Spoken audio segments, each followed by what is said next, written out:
Hello everybody, the Cider Drinker here with another edition of the Cider Drinker Discusses.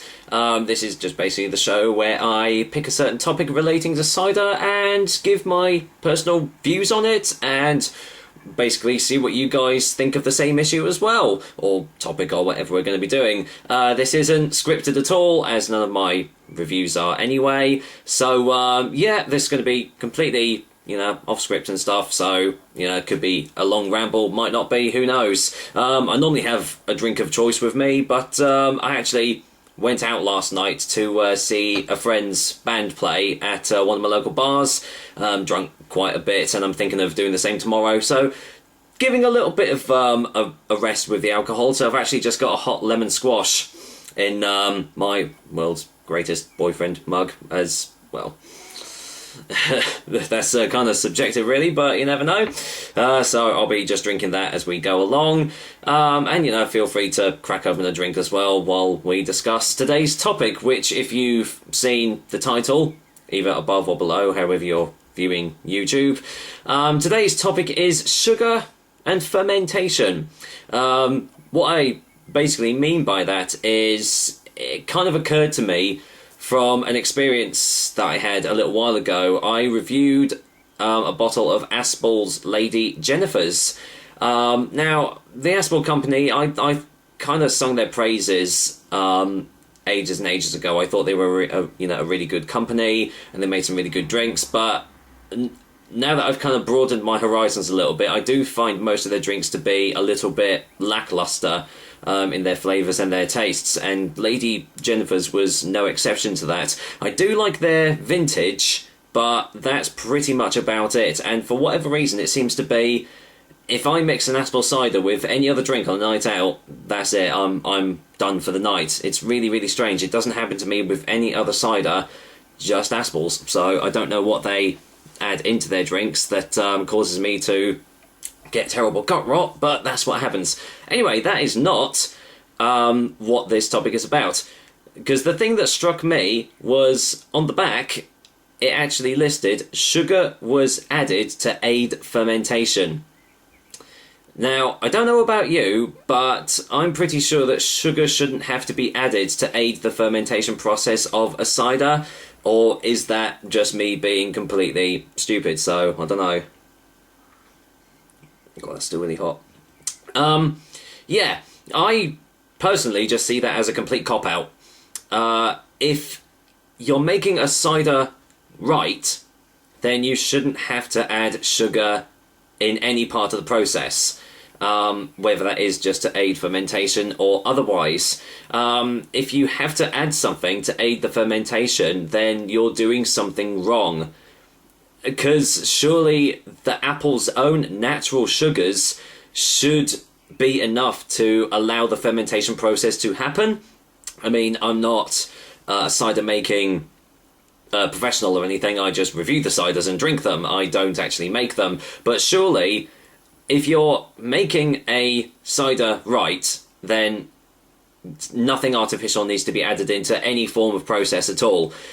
So for me personally, I feel that Aspall's are just kind of taking the short route, and they've kind of cemented the fact that Aspall ciders are definitely not real ciders, which we kind of probably knew anyway.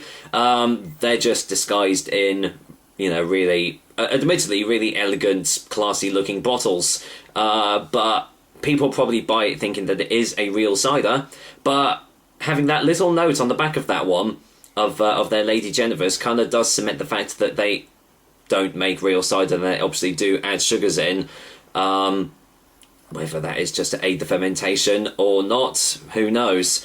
But yeah, I mean, I'd love to hear what your views are on this particular subject, because to me personally, a real cider is essentially 100% apple juice, and that is it, nothing artificial added in.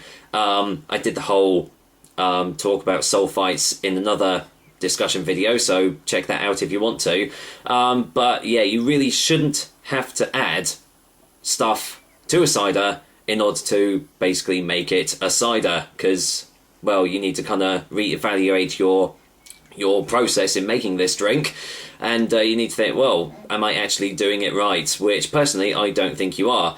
I did actually, call out Aspel's. Well, call out. I actually asked them their opinion in my Lady Jennifer's review, but I haven't had a reply back from them. And when I put the video up on Twitter, I obviously, mentioned them in the comment, but they didn't respond to me or anything at all. Whether that's because I didn't actually give Lady Jennifer's a good rating or not, but surely if you're a company that's willing to develop and grow and gain fans from the community, then surely they need to be a bit more responsive to comments or questions or queries that people have. Other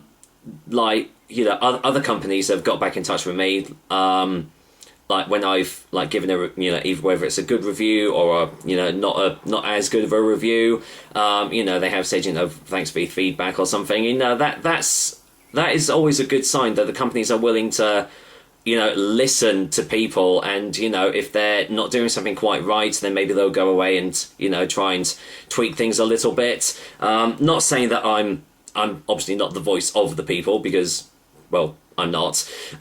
Just a simple guy giving his views on things. But, it would be nice for companies, when you actually get in touch with them, it would be nice if they actually gave something back in respect to that. But it turns out that Aspel isn't like that, I guess.